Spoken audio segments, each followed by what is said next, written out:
Konnichiwa, minasan! This video here is a very special one for me. You see, last year I finally fulfilled a long-standing dream of mine and visited Japan. Twice. I've been enamored with this country for a long time, ever since I discovered that these incredible cartoons I watched and games I played as a child came from over there.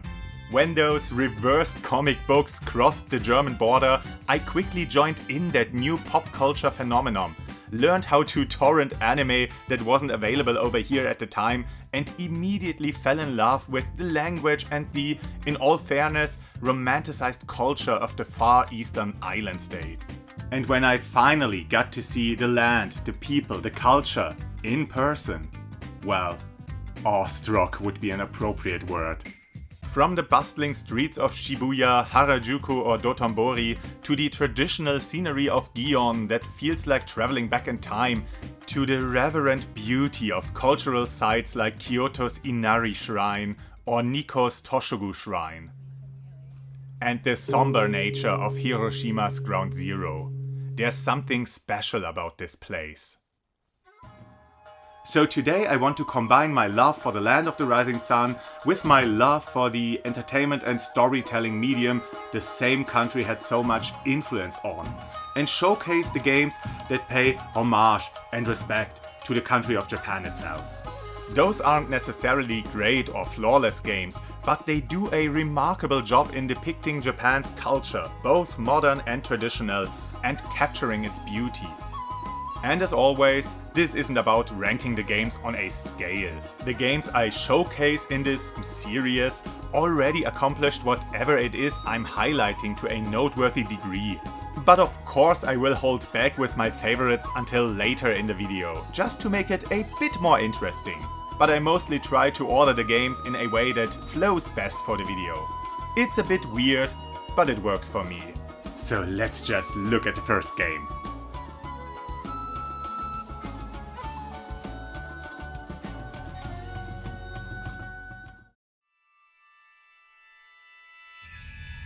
Ghostwire Tokyo.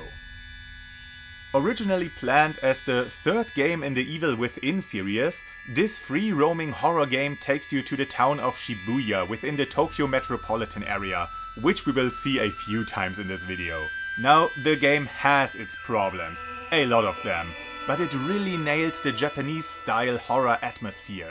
You see, Shibuya has been swallowed up by some evil force and now all the human souls are trapped and ghosts and spirits roam the streets. You can freely explore this recreated inner city district either by traversing the streets or flinging yourself from rooftop to rooftop. You can visit convenience stores or little parks and shrines or just enjoy the view of these little alleyways where tall multi-story buildings meet little tin huts. The game captures the urban Japanese aesthetic but gives it a twist by drenching it in perpetual night and have the normally overcrowded places be deserted, with only empty cars around and with clothes lying on the ground being the only reminder of the people who reside and visit there every day. The atmosphere is top notch. Now I say the streets are deserted, but that's not actually true, but instead with people, they are filled with gruesome specters. And those as well give off that very Japanese vibe. They aren't overly gory or mutated, they're not zombies or hellish monsters. Instead, they are humanoids that are just off, demonstrating the subtlety of Japanese horror mystery movies and ghost stories. These faceless salarymen with their umbrellas aimlessly walking around until they notice you, and then just briskly walk towards you. It's uncanny, not outright horrifying, but creepy as hell. Variants are policemen and other security services, but there are also receptionists and students, or more so their possessed uniforms, creepy children in yellow raincoats, and if you actually want something less subtle, long-haired, big-grinned ladies with giant scissors. This is some excellent Japanese horror iconography. Not as insane as the works of Junji Ito. For that you should check out World of Horror. Now there's some horrifying visuals. Ghostwire Tokyo more so follows the style of Ring and Ju-On, and I certainly enjoy these monster designs. There's also a lot of Japanese mysticism in this game, with the talismans you use to exorcise the ghosts, paper dolls you collect, or the Jizo statues you discover. But it's the exploration of the city that has this unique Japanese feel, and the ghost designs are just the cherry on top.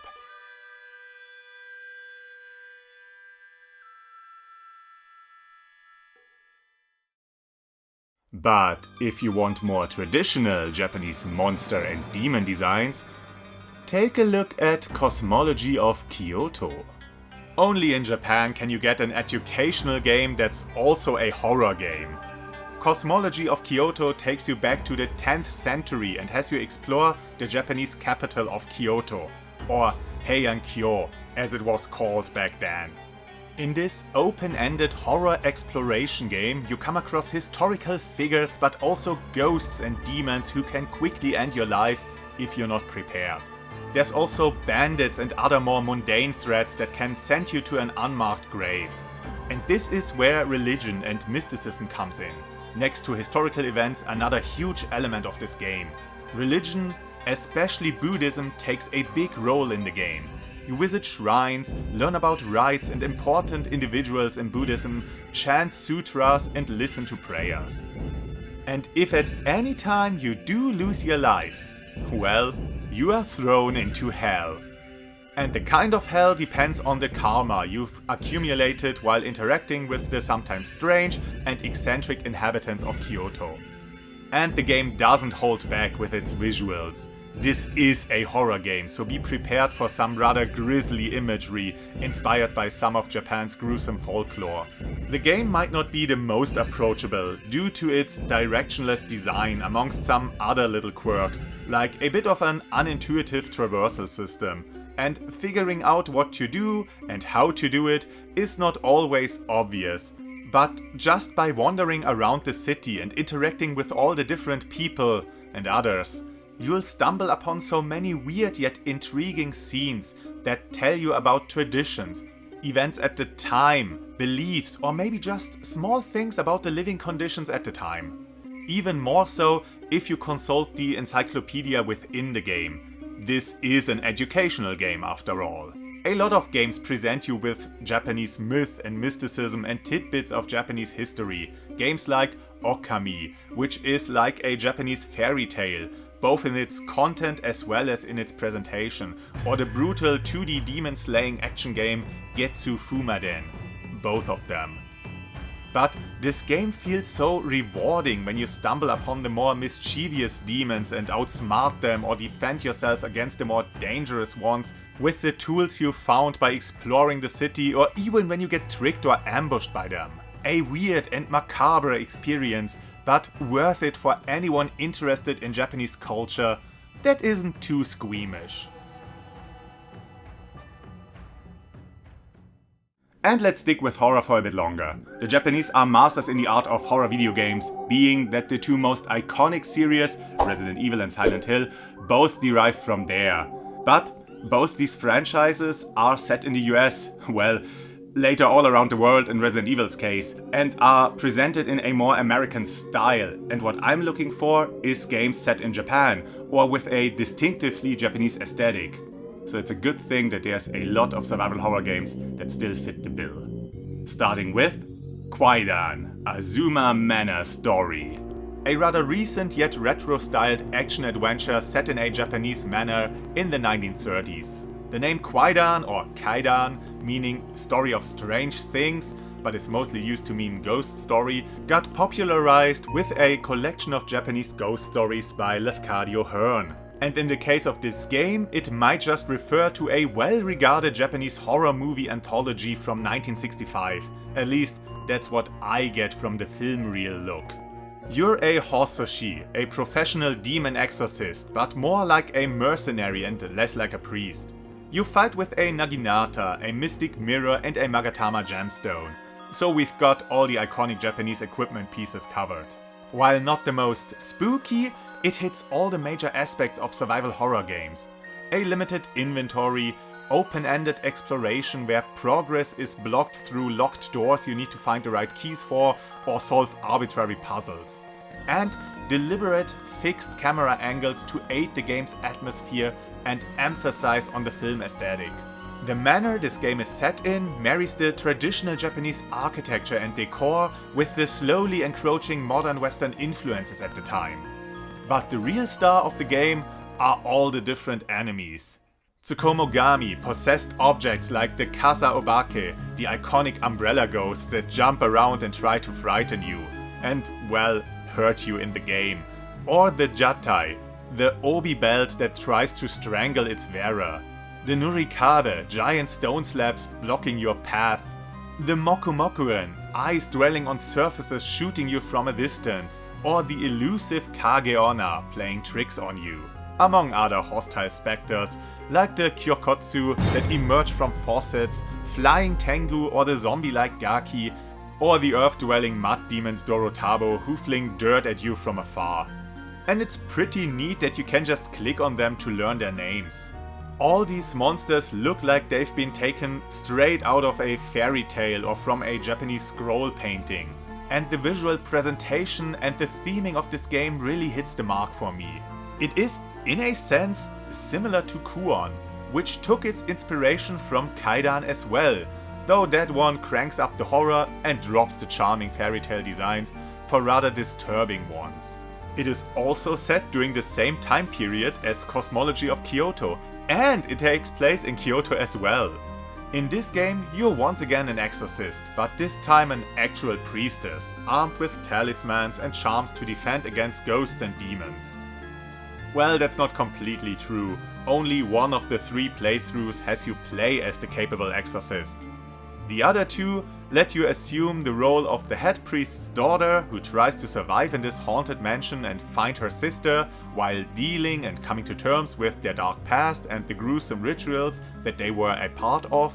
And the other one is an exorcist in training, under the head priest, summoned to the mansion for nefarious reasons. There's more to it, but the game story isn't the focus in this video. If you're interested in it, you have to fork over quite a large sum of money yourself to get the game on PS2, or watch a playthrough of it or something. The manor in this game is quite large, with little shrines and gardens in addition to living and utility and guest rooms. Hallways are mostly on the outside, the wooden floors inside the rooms are covered with tatami mats, and paper windows decorate many of the walls. The mansion's aesthetic is as traditional as it gets. And of course, it is filled with all kinds of evil spirits that you need to fend off. Gaki return as the standard zombie-like enemies, and there's also ghosts, but most enemies are either disfigured or translucent humans. These aren't mythical monsters and they don't have a unique charm to them. They are just reanimated dead that could be from any other game. No, the true appeal of this game is its dark mysticism. The story combines historical figures with superstition and creates a horror tale that's so uniquely Japanese with all its dark traditions and rituals. And speaking of sinister rituals, Project Zero, or Fatal Frame. One of my favorite horror games and a franchise very dear to me. It immediately fascinated me when I first played it. At the time, I wasn't really that familiar with Japanese horror stories. The only thing I really knew was the American remake of Ju-On, called The Grudge, which was fine, I liked it, and while it was heavily westernized, it still retained some of that exotic charm that I grew to love once I became more familiar with it. This game is very much Ju-On, the game, not to be confused with Ju-On, the game. Or the similarly inspired board game. Now, when I initially played the game, I pretty quickly reached a point where I was just too afraid to continue on. That's when I fell in love with the game. I have a weird relationship with horror media. I mostly get bored by stuff trying to scare me, though video games have a huge advantage, since I can't just passively view them, but have to actively engage with them. There are only a few movies that filled me with dread, but when it comes to video games, some manage to take it even farther and terrify me. Games like the remake of the original Resident Evil, or this weird RPG Maker 2K game from back in the day. And of course, Project Zero. My fear of this game also kickstarted a horror game playing tradition with a good friend that has been going on for a few years now, because he was as afraid of this game as I was. So we decided to play it together, because there's no way you can be afraid of anything if there's someone with you in the room, right? At least you can't just show it, so why not ignore it outright? But yeah, the series has some amazing frights. Some of them jump scares, but many, and those are the really good ones, are the ones you see coming. The ghost silently moving into the frame, or dread building up through sound design and creative camera angles before a horribly disfigured ghost crawls towards you. But equally as horrifying is the lore of each game, with its inhuman rituals and sacrifices, and with all the ghosts' pitiable backstories. And then there's the locations. It's always a remote Japanese village stuck in its old-fashioned ways, or a traditionally designed Japanese manor owned by an eccentric occultist, or the descendants of the ones having performed the gruesome rituals. Always in a location either cursed or haunted by a dark past, like the sealing grounds of an angry spirit, or an area known for its high suicide rate. All this game's elements are drenched in this Japanese horror style. The way the ghosts behave, the way everything looks, the emphasis on folklore and occultism, the religious imagery. The game doesn't show that much of the land itself, but it's full of its traditions, and it is, at least to me, one of, if not the best example of a Japanese ghost story in a video game form. Because it doubles down on that iconic style we've come to know from Japanese horror movies. Moving away from horror for something completely different. Shadow tactics. Now, there's no shortage of historical strategy games set in feudal Japan. From grand strategy like Sengoku or Nobunaga's Ambition, to real-time skirmishes in Total War Shogun, to smaller scale indie titles like Tenchu General. But to be honest, I'm neither that good in these games nor do they grab me that much. Give me some tactics though. A squad I have to lead through beautiful Japanese castles and towns, and I'm all in for it. Such is the case with this brutal stealth tactics game from German developer Mimimi, yeah I know, who, aside from one action-adventure, specialized in stealth tactics games in widely different settings. Pirates, gunslingers, but their most highly regarded game is Shadow Tactics, where you lead a ragtag band of ninja, thieves and other specialists, and even a samurai under the shogun's order into dangerous, secret missions to stop those who try to disrupt the fragile peace so much blood was shed for. While the story is fictional, it leans heavily into Japanese history, beginning with the siege at Osaka Castle and the formation of the shogunate in a rather successful attempt to unite the country, for quite a bit of time. During the game you have to assault weapons transports, steal secret documents and assault key figures and followers of a heinous enemy of the shogun named Kage, Shadow. The Shadow. The Shadow? The Shadow? The Shadow? This time of betrayal and intrigue is the perfect fit for this type of gameplay, where you plan carefully ahead, move cautiously and deal swiftly, brutally and efficiently with your foes. The development team put a lot of effort into accurate and well-researched depictions of architecture and attire. There is some stylization, of course, but it mostly stays true to Edo period Japan.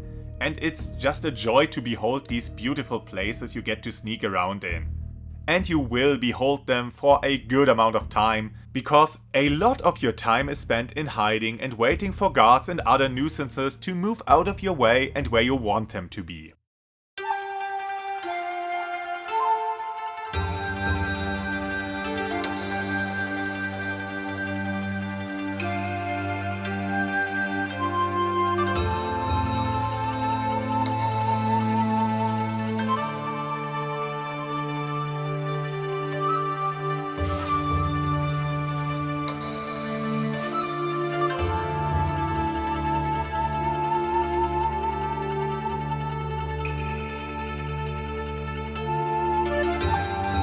Okami. Now this game shouldn't be a surprise to anyone. It's like a playable Japanese fairy tale, stylized in this traditional Japanese ink painting style, which even extends into the gameplay, with you using a divine brush to paint your attacks and spells with ink right into the battle, or paint the puzzle solutions into the game world.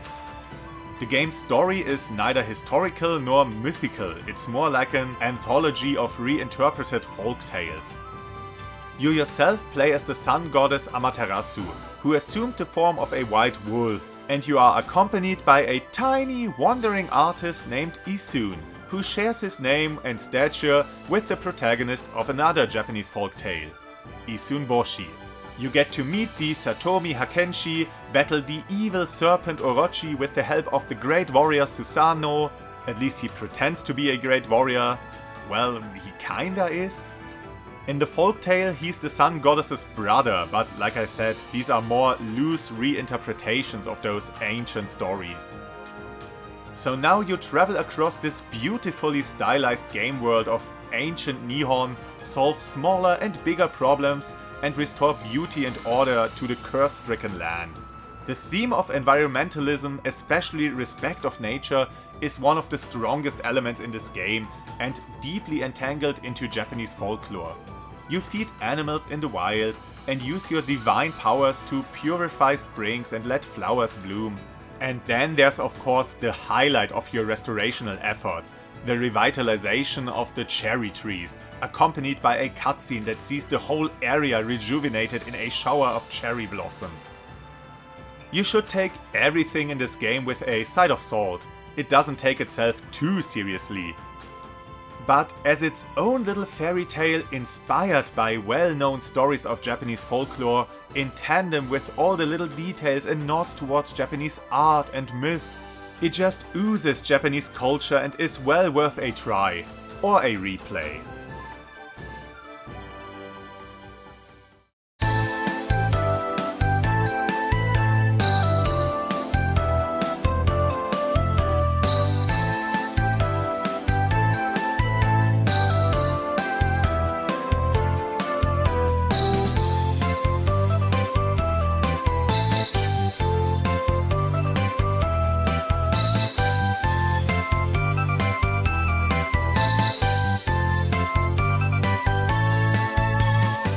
A point in history that interests and fascinates me the most is the Meiji Restoration in the later half of the 19th century. This bloody revolution to rid the land of the shogunate's power and reinstate the emperor that once again tore the country apart is subject of many stories, including television and movies, and of course, video games. The manga and anime Kenshin takes place in the aftermath of the revolution, when Japan slowly opens up to Western influences and modernity, and the movie The Last Samurai, starring Tom Cruise, is set during the revolution. The abolition of the old order meant drastic changes to Japanese society. Old hierarchies were dismantled, many former samurai lost their purpose, sometimes even in addition to their lands and riches. New laws were created and more foreign influences reached the shores of the far eastern island nation. While the progress due to this outcome is a positive, many people at the time, and some still to this day, lamented the loss of some traditions and structures and the fall of the noble samurai caste. And it is this turbulent time of fear and change where Way of the Samurai takes place. The series took its beginning on the PlayStation 2 and spans over 4 games and a spin-off, and the mainline games are best described as a mix between 3D beat-em-ups and choose-your-own adventure. Sounds weird, but works surprisingly well. Well, and with the rise of indie games, this format has been successfully copied in a few other games. All these games have you assume the role of a wandering samurai and stumble into smaller, localized conflicts between rival clans. By moving from screen to screen, you observe different events and conversations and have the choice to interfere or stay mostly out of it. Depending on your choices, the story evolves differently. You form friendships, gain allies or enemies. Sometimes your actions result in your own endangerment, when your enemies draw their weapons on you. But sometimes the other characters have to bear the negative consequences. Most participants in the story are out for power or influence, and helping one player in this game of intrigue and deception more often than not leads to the death of another. A playthrough often doesn't take too much time and can result in vastly different outcomes. Will you die honorably and heroically side by side with the old-fashioned samurai patriarch against governmental cannon fire? Or do you defend the townspeople and lead them to safety while the opposing samurai clans annihilate each other? Do you side with the foreigners or wage war against them? And which of the many colorful characters even survive to see the end? There are so many possible endings to each story, or even to end the story prematurely. The games fully embraced the choose-your-own-adventure design, and this was long before Quantic Dream and Telltale redefined and popularized the genre, and then quickly ruined it again through repetition and an ever-growing lack of originality, with the help of a few others. To get anywhere in this game, to make deliberate decisions to lead the story to a desired outcome, you have to play the game quite a few times and experiment. Observe the different characters during their routines, visit all the locations and really get familiar with this place. These games take place over a handful of days during a cultural crossroads, and you get to indulge in the traditional samurai fantasy or embrace the encroaching modernity. Certainly an acquired taste and filled with a good amount of jank, but these games let you roleplay to the fullest extent as a stern and honorable samurai or a self-serving vagabond in this highly intriguing corner of Japan's history.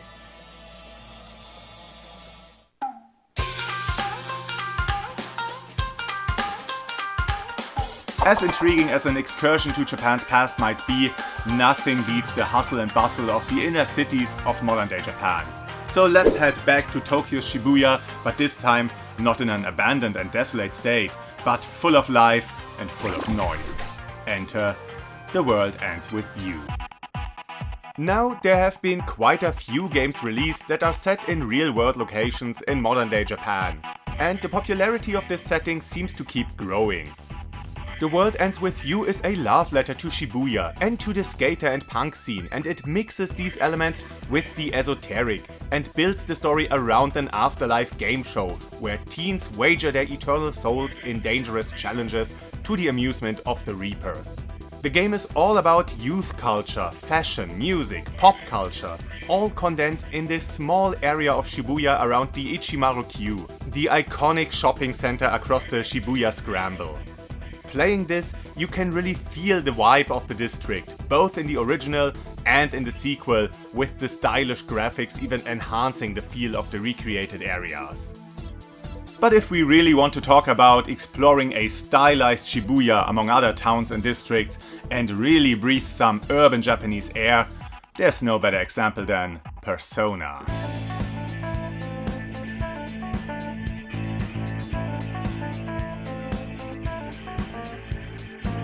More Japanese high school simulator than RPG, these games romanticize and celebrate the modern Japanese lifestyle.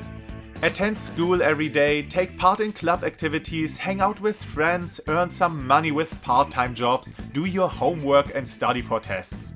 And fight spirits and monsters in weird and sometimes Lovecraftian or maybe Ito-esque realms. So standard fare for Japanese youths, right? While the ultra-stylized RPG combat, monster collecting and dungeon crawling is a lot of fun, it's the other half of the gameplay that really captivates me. The daily routines, meeting all those interesting characters and getting a little taste of modern Japan. And while it is of course simplified, the experience is very authentic. Taking the train to get anywhere, being astonished as to how many people can actually fit inside a car, encountering politicians shouting through a megaphone on the street during election season, school life, or just hanging out with friends in the shopping district. The locations you visit are either artist renditions of real-world locations or inspired by actual places. And they capture the feeling perfectly. Busy streets, lively shopping centers, or the more quiet back streets and serene little shrines. Each of the main games focuses on a different location. A rural small town, a coastal city inspired by Yokohama, or Tokyo's Shibuya ward or the artificial island of Odaiba. while the spin-offs sometimes expand on this. Tokyo Sessions Mirage is also centered around Shibuya but includes Harajuku in it, and Persona 5 Strikers has you travel across the country. And while they also do a fine job in presenting you this uniquely Japanese atmosphere, it's the main series, which is also just a spin-off of another game series to be fair, that really nails it. But while the Persona games present a fantasized version of Japan with relatable characters, the Yakuza series goes for a life depiction of its locations with cartoonish characters and premises. You play as the gangster with a heart of gold in this crime melodrama full of deception, twists and turns, and of course, honor and respect. Your turf in many of these games is the pleasure and entertainment district, where visitors seeking amusement mingle with the locals and workers just trying to get by, and the scum of the earth preying on the more or less upstanding folks. The different locales are based on Tokyo's Kabukicho or Osaka's Dotonbori. They take players to Hokkaido to the north, or Hiroshima and Okinawa to the south. The series takes you all across the country. The feudal spin-offs had players explore Kyoto's Gion, and the RPG spin-off, in a funny twist, brought players to Yokohama, just a stone's throw away from where the series' ancient predecessor Shenmue took its, at the time, groundbreaking beginning. Though calling it an RPG spin-off is a bit off the mark, since the whole series plays very much like an RPG, with stat upgrades and unlockable abilities through fighting punks and thugs or rival Yakuza in isolated battles triggered by making contact with these enemies during exploration. All the locales have been meticulously recreated from their real-world counterparts to give you this authentic feeling when exploring these open-ended playgrounds. While the streets appear a lot more dangerous and people are a lot more violent than in the real world, many of these games' details are incredibly lifelike. Like the convenience stores or kombini at every corner, nightclub and restaurant employees standing in front of their businesses the whole night handing out flyers, the food you get to enjoy, the game centers, famous landmarks, and of course, Don Quixote.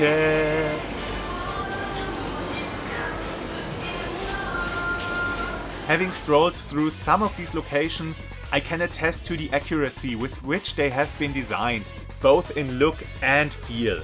Couple that with the wacky Japanese comedy and anime tropes of the many side activities and the dry and stern Japanese drama of the main narrative, and you get an incredible mix of Japanese culture.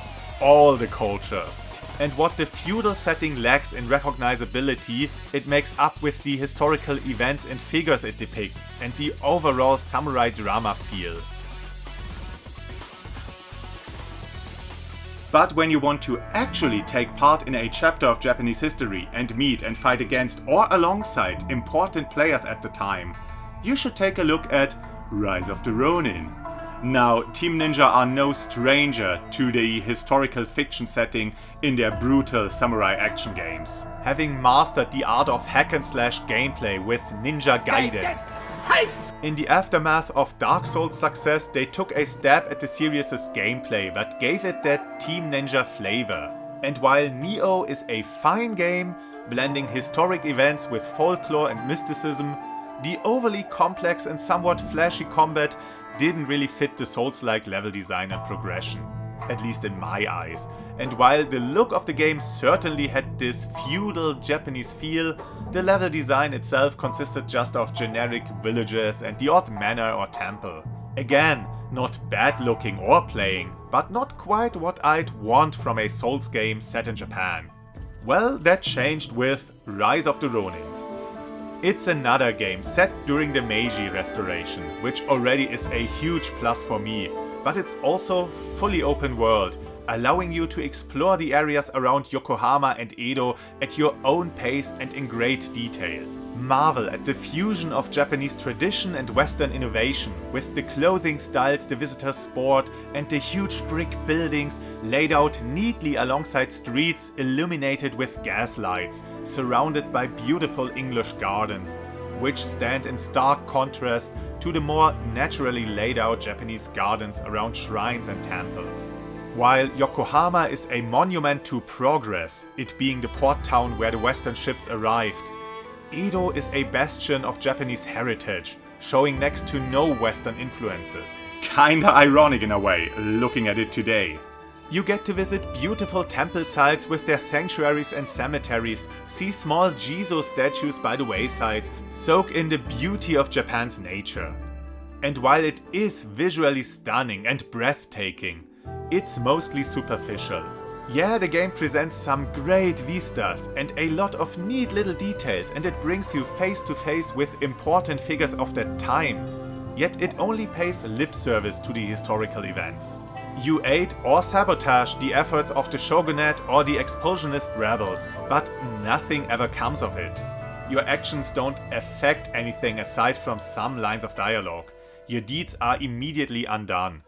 Your actions during the rebellion just feed into this repurposed dating sim system to gain allies and keep them happy so that they join you on your adventure. Isn't it the peak of immersion to have Commodore Matthew Perry accompany you on a random side quest in some small mountain village because you are friends now? And don't get me started on that whole glider business. Yeah, the game is astonishing when it comes to the visuals, to the attire and armor designs, to the weapons and fighting styles, but it doesn't really get into the culture and plays fast and loose with the realism. The things this game depicts or let you do are way worse than incorrectly depicting foxes inhabiting the island of Tsushima. Speaking of which, Ghost of Tsushima. This game, oh man. Now, I'm not the biggest fan of open world games. I can appreciate them once in a while, I have fun with them for a bit, but more often than not I get bored of them rather quickly and tend to prefer more deliberately designed game worlds. Elden Ring and open-air Zelda games are among the few open worlds I can fully lose myself in, as is The Witcher 3, though for different reasons.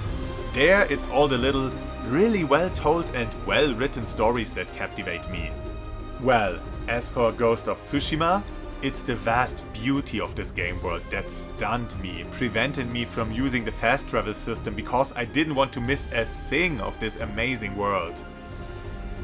I can't really judge how accurate the island itself was recreated. I mean, of course some creative liberties had to be taken, but alongside many details like the look of armor and weapons, the Mongol encampments and their tools and furnishings, it did get the look of the land so right. The colorful vegetation, cozy little villages and grand temples and castles, the breathtaking vistas, and all those little enchanting spots. Onsen, fields of flowers, and deep red Japanese maple leaves. Some of these places come as close as is possible to giving me the same feeling as actually visiting some of my favorite spots in Japan has. The game is just a joy to behold, but there's so much more. It's a showcase of Japanese tradition. It's a window into Japanese art. It's an Akira Kurosawa samurai drama.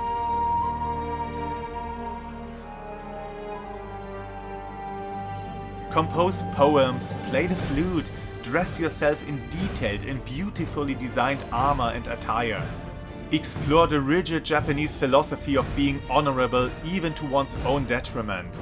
Engage in weighty melee combat, learn about culture and history, relax in an onsen for a while, and just enjoy the many incredible places in this virtual depiction of Tsushima. One of my favorite open worlds and my favorite game about Japan, for the samurai fantasy, for the immersion into Japanese culture and tradition, and for the incredible sights and scenic view. Playing this game and immersing myself into this world really has me wanting to visit once more this country that I adore so much. And maybe this video stirred up some interest for this magical country in you as well. It really is worth visiting and experiencing it for yourself. And these games are the perfect appetizer. So yeah, I hope you had fun with this little showcase, and maybe you can even recommend some more games that celebrate everything that is Japan. I'm always happy to try more interesting games. But for now, I'm off. Thanks for watching. This has been Rady, and I hope to see you again on the next game. Jamata!